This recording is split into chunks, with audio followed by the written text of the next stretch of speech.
ich der Ältere bin, lasse ich den jüngeren Burschen den Vortritt, also im Prinzip der Schüler. Der Schüler hat ein wenig gelernt. Was kann er? Meister, ich kann den Ochsen. Zeig er mir den Ochsen. Was kann der Ochse? Der durchsticht euch den Hals, Meister. Zeigen. Gut, so soll es aussehen. Jetzt gehen wir in die Kampfposition rein.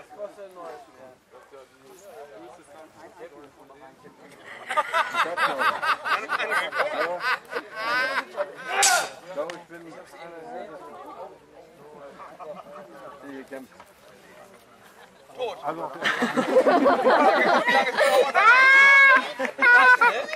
Doofes Fechten, genau. Was kann er noch? Ah, die da? Ja, genau die. Kann ich heute nur andeuten. So sähe es aus, wenn er mir die Schultern zertrümmert. Lassen mir das gefallen? Nein! Einmal!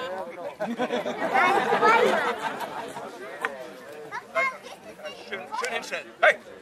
Hey! Genau! Jetzt kommst du auf mich zu.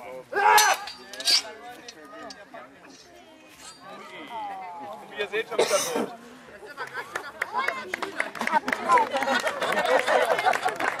Er ist ja kein Gegner, er ist ein Partner. Aber es wäre das Ende. Genau.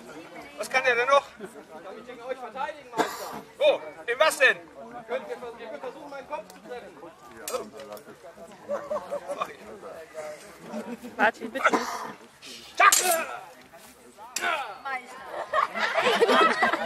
Hab ich euch verletzt, mein Alter? Ich helfe euch.